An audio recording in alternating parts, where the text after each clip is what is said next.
Bonjour le signe des Vierges, soyez les bienvenus pour votre tirage relationnel de ce mois d'avril. Alors, pour ce tirage, je vais utiliser l'oracle des mantras. Je vais utiliser le Osho Zen Tarot. Je vais utiliser le Osho Tarot de la transformation et je vais utiliser l'oracle les clés du destin.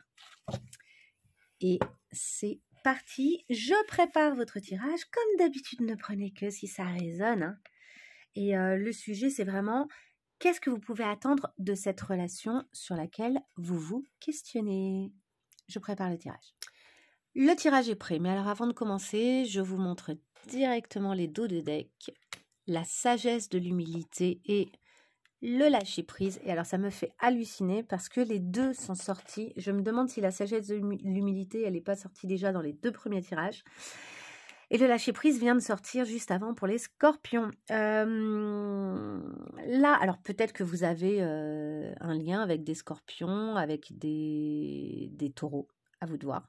En tout cas, ce qui est sûr, c'est que c'est une période vraisemblablement où tout le monde, en tout cas jusqu'à maintenant, est vraiment en train de travailler sur le fait de revenir à soi, de se recentrer, de retrouver l'humilité d'être pleinement soi-même, tout en fait, d'avoir une estime de soi qui soit saine, suffisamment saine pour pouvoir d'abord accueillir les événements, lâcher prise face aux variations de la vie, etc.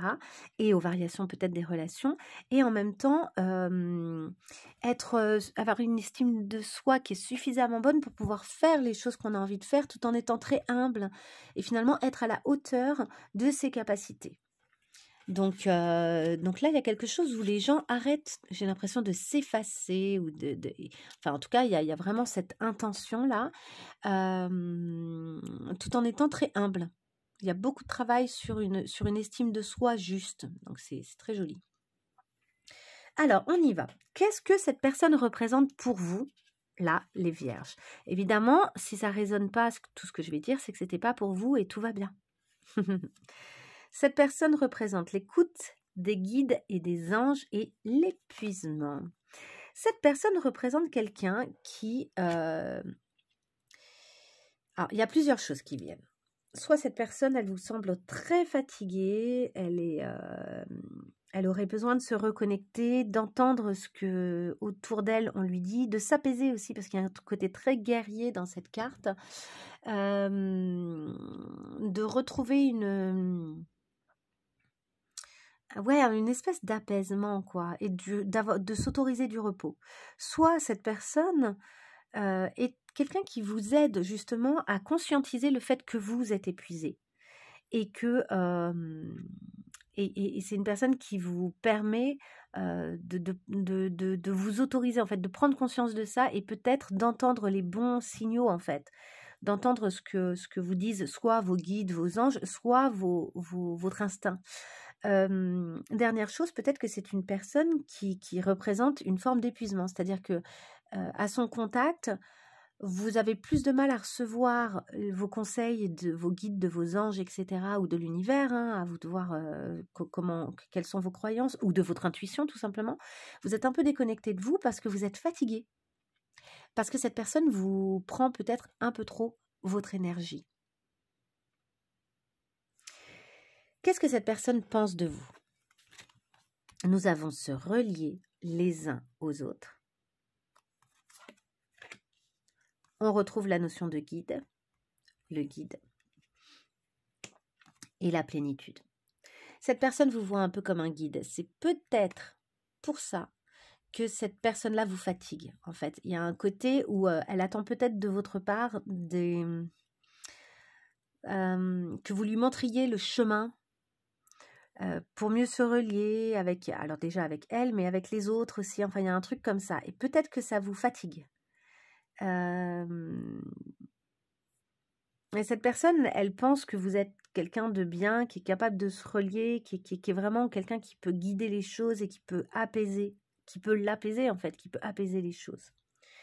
Qu'est-ce que cette personne attend de la relation avec vous?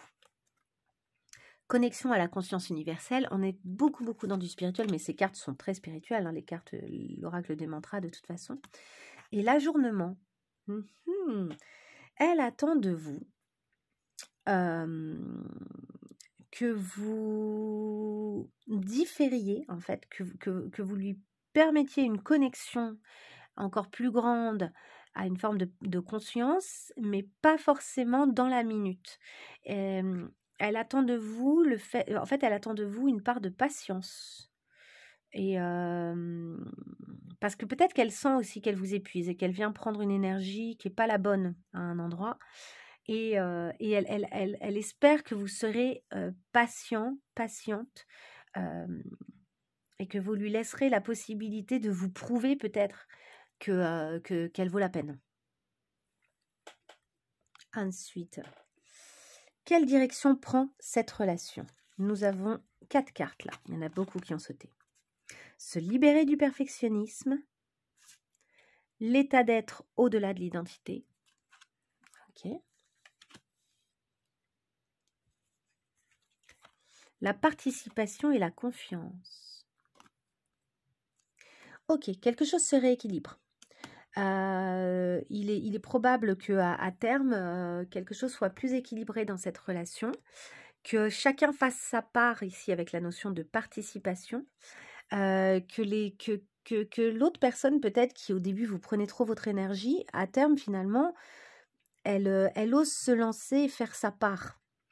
Elle se libère aussi peut-être en fait, elle atteint cette espèce de sagesse de l'humilité, cette espèce de lâcher prise pour pouvoir se lancer comme ça. Vous voyez les dos de deck que je vous ai montré tout à l'heure.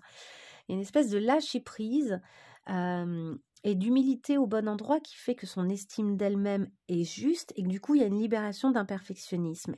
Et finalement, la personne devient elle-même au-delà de la personnalité qu'elle donne à voir ou de son identité propre. Donc, il y a vraiment un dépassement possible d'elle-même de la part de cette personne. Quelque chose qui pourrait donner une relation intéressante. Qu'est-ce que vous pouvez faire pour cette relation? Nous avons sortir de la négativité. Et oui, parce que pour l'instant, vu que cette personne-là vous pompe un peu votre énergie, évidemment, vous avez tendance peut-être à avoir un a priori négatif sur la relation et le contrôle. Et sortez du contrôle, sortez de cette idée de waouh, je veux pas être épuisée et dominée par l'énergie de cette personne, donc j'essaie de contrôler la situation. Non, en fait, vous aussi, vous avez besoin vraiment là de lâcher prise. Et de ne pas anticiper de façon négative ce qui pourrait advenir. Quel conseil est-ce qu'on vous donne? Le contrôle, on l'a aussi eu sur le tirage d'avant. Alors, on vous donne le conseil, la puissance du féminin sacré et la schizophrénie. Ok. Arrêtez là de vouloir équilibrer vos polarités masculines et féminines. Consacrez-vous plus à votre féminin sacré, à cette énergie incroyable du féminin. C'est cette volonté-là de toujours équilibrer, de toujours relier les contraires, peut-être aussi de relier les contraires au niveau de cette relation et finalement de contrôler ce qui pourrait advenir, etc. et d'être le pont et de faire ce travail de guide. Peut-être que c'est trop pour vous. En fait, je pense qu'on vous demande de revenir à vous-même et de laisser... par votre présence, par le fait d'être vous-même, de laisser fleurir et grandir les choses qui doivent fleurir et grandir. Et donc, cet ajournement, finalement, qui est attendu par l'autre, eh ben, je pense qu'on vous conseille de bel et bien le faire. D'ajourner votre préoccupation par rapport à ces histoires-là. De lâcher. De juste vous dire, ok, adviendra ce qui doit advenir, en fait.